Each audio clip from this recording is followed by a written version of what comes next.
hope you fucking die.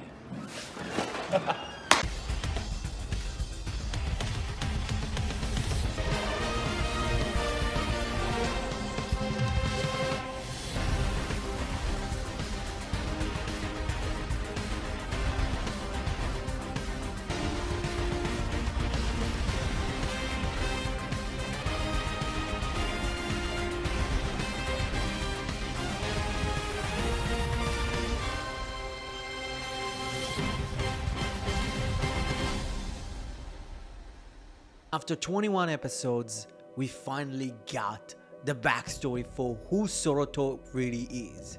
He is a space gazer, a watcher, a life form that attaches itself to a planet to protect it from imminent destruction, which puts the fight from the very first episode into a bigger context. He was trying to protect that planet from an alien invasion, and having the entire backstory bit of like the explaining of the backstory to be pretty much a goose chase that was set up by the man that found Soroto, which at first presented himself as a nice old man, which is also an alien, but it doesn't really matter. But later, as the videotapes rolled on, he slowly became bitter, and he started to hate what Soroto is doing, continuing to interfere and fighting for the Earthlings, where the gazer that was attached to his planet did nothing, which we get to discover that he's from the planet Genis, the same one that Zovas came from, which we discovered that he was a weapon of mass destruction that the Zovas created, which does draw really great parallels to what the KCST are doing, now rebuilding themselves almost to be a full-on defense team with its own anti-kaiju weapon, which is an interesting subversion of the kind of true quote-unquote end goal for the human part of the story, being humanity not needing an outside interference for their help. But here, the continuing evolution of their weaponry would lead to their destruction. I do like it, but I feel really conflicted because this episode was very much sitting down and talking, expositing about the lore and expositing about the universe, and as the quote-unquote a part of the 4-episode kind of like movie, because this is how they semi-promote Omega now. Like, we don't get a movie, but probably maybe the actual movie, quote-unquote, is just going to be a re-airing from beginning to end, episode 21, 22, 23, 24, and 25, which is a neat concept, to be honest.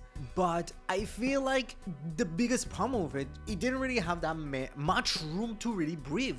I believe that the goose chase element is neat. It should have been a part of the main story from, I think, episode like 14. I think we could have gotten like the first little bomb with Zovas' debut, like just a small glimpse, and then another episode we get another small glimpse, and then in the next episode after that maybe the old man appears and we start his backstory, because this man got a full fucking character arc, like literally off screen, with him being fine with him being kind of outly against creating Zovas, even him being against actually trying to invade Earth. Like, all of it kind of was interesting, but as Soroto continued to as Soroto tried and continued to interfere and fight for humanity's sake, he started to hate him. Like, that would have been so much interesting, but it's like, man, like, he didn't give me enough room to breathe.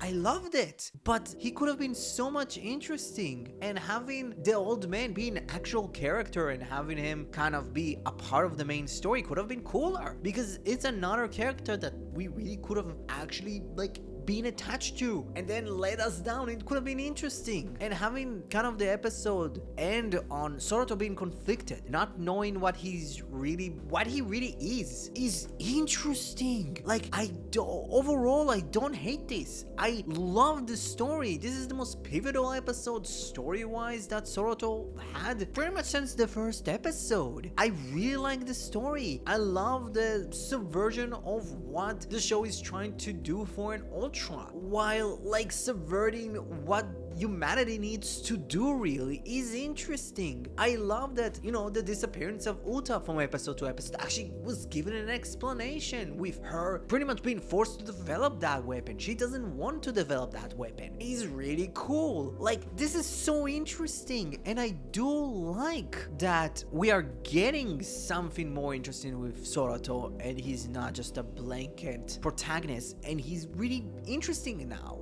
I love this episode. I don't know. This is the most conflicted that I've ever felt giving an episode an S+, because it's fucking great. Like, yeah, it's now totally obvious, primarily with the entire backstory and the trailer for the quote-unquote movie for Omega. Soroto is going to give his light to Kosei, and that's going to be interesting. Like, moving forward, I am not sure how it's gonna happen, but I did say it. Like, I think semi-early on that it would be interesting if Kosei and Soroto would merge and have Soroto kind of give the light to Kosei and he would transform to Omega. I did say it. And it's very obvious. Specifically, like, there is a shot of Omega running, or at least preparing to run. And it's like, oh, that's Kosei controlling him. Like, I am interested if it's like Soroto is going to be badly injured. Oh my god, Soroto is going to get badly injured. The same with Kosei, and they need to merge. Return of Ultraman style. Oh my god, this is brilliant. I already see it. Yeah, what's your overall thoughts of episode 22 of Ultraman Omega? Comment below, let me know. Thank you very much for watching the video. Please, if you liked, smash that like button. If you liked it, smash that like button. Hey, help your subscribe button achieve its true goal of becoming a subscribed button by smashing that subscribe button. Don't forget, you're the only one that can prevent forest fires. Thank you very much, and have a great rest of your day. Bye bye.